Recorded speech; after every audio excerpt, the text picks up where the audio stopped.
Ken Beaton here from Arca Wealth Academy. Today what I'd like to do is share with you why I believe real estate is the #1 investing vehicle out there, and it's because of the number of profit centers that real estate has compared to other investment vehicles. In real estate we have 7 profit centers. In most other investment vehicles like businesses, bank accounts, stock markets, you have 1 or 2 profit centers. So very quickly, I'm going to go through these profit centers, and then in future videos, I'm going to dig in a little bit deeper so you can better understand what these profit centers mean, how they work, and how they can be a benefit to you. So as Robert Kiyosaki talks about in his books, the #1 profit center is cash flow, and he says cash flow is king, and I couldn't agree more. You want to make sure that your properties are cash flow positive. If they're negative, you want to be able to turn that into a cash flow positive property by increasing the rents, increasing the property value through renovations, whatever the case may be. If you're going with a cash flow negative property, all you're doing is hoping that the value of that property will go up, which is called speculation. Our next profit center is called appreciation. Now, across the country, property values will appreciate on average approximately 5% per year. Yes, that will vary from region to region, city to city, even neighborhood to neighborhood. But generally speaking, property values will increase by 5% a year. You can also force the appreciation up through repairs and renovations to your properties as well. And this appreciation is money in your pocket when you either sell it or refinance that property in the future. Next profit center is called our principal pay down, and as you can see in this graph here on my right or above my shoulder, the monthly payment for the debt service on that property is made up of 2 parts, your interest and your principal pay down. And initially, at the very beginning of this mortgage payment, the majority of your money is going towards the interest payment, and a smaller percentage is going towards the principal pay down, the amount of money you owe the bank. So as you can see in the graph here, the green is the interest portion. Over time, the interest portion gets smaller and smaller, and over time, the orange graph climbs up a little bit higher. So by the end of 25 or 30 years, depends on the length of the mortgage, your interest payments are very, very small, and your principal payment is very large.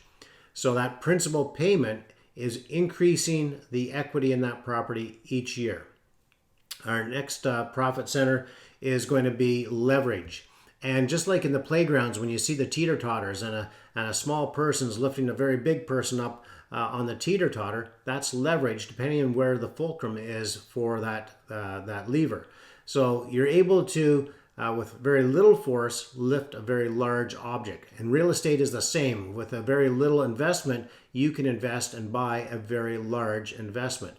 So a $100,000 investment property can be purchased with as little as 15% down.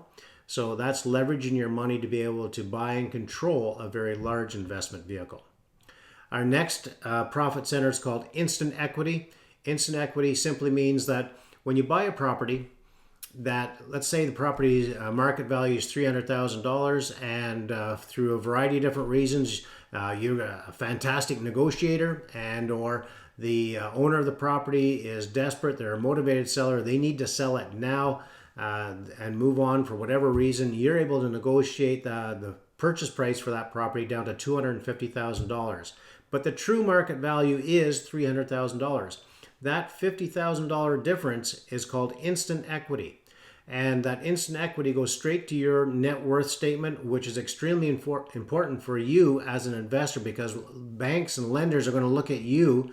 They're not going to care about your degrees or whether you graduated from high school even or not. They don't care about that. What they are concerned about is what's your financial positioning like. So they want to know that you are a very astute investor, and they're going to take a look at your net worth statement, and that's going to tell them whether they want to invest, lend money to you so that you can invest that in other real estate.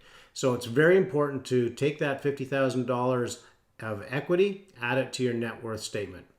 Next, we have depreciation. So our governments are aware that the improvements to land, meaning the buildings, are going to depreciate over time, and especially if they're not taken care of properly. And over time, the property does depreciate in value. Therefore, the government will allow you to take a small percentage of the value of that improvement to the land, the building, to depreciate and reduce your taxable income. This reduction in taxable income allows you to keep more money in your pocket today. This is a complicated one, or can be a complicated one, so we'll be spending a fair amount of time on this one in the future. Next, and last, we got the reinvestment profit center. So what happens here is through a variety of other profit centers, such as appreciation, the property goes up in value each year. Your mortgage payment gets, the principal pay down is less each year. So you're growing the equity in that property. And plus you've got the instant equity that you gained right off the very beginning. So over time, over 2 or 3 years, the equity in that property has grown to the point that you are able to take the equity out through a line of credit, secured line of credit against the property, or a second mortgage secured against the property, or you refinance that property to get access to that additional equity in the property. You take that equity and you reinvest that into another investment opportunity. That allows you to build your net worth. It allows you to build your portfolio, and it's called the velocity of money. The quicker you can get that equity out of that first property, invest it into the second property, from the second property to the third property, and it just grows exponentially from there.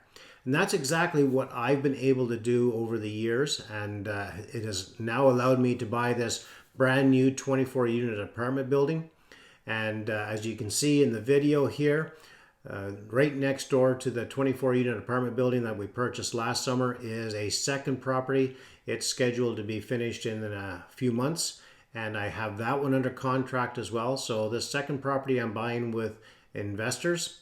So I'm only going to own about 18% of the equity in this property, but I'm only putting $100,000 in. Talk about leverage. And that's going to generate approximately $18,000 a year income for me. So $18,000 a year income on a $100,000 investment, I'm okay with that. And that's just one profit center. I still have the appreciation, and the depreciation, etc., should I choose to use that. So that's the power of the profit centers. As I said earlier, I'm going to go into more detail into many of these profit centers in the future videos. So if you found this to be of interest and value, then please hit the like button right here and share this with your family and friends, or as many people as you can. And again, if you're interested in learning more about these profit centers, I will be creating more videos. And if you would like to be notified when these videos become available, then what you need to do is hit the subscribe button right here below. And as these videos are released, you will be notified that they are available so that you can watch them. And again, share them with your family and friends as well. And start building wealth. Look forward to seeing you at the top. Take care, everyone.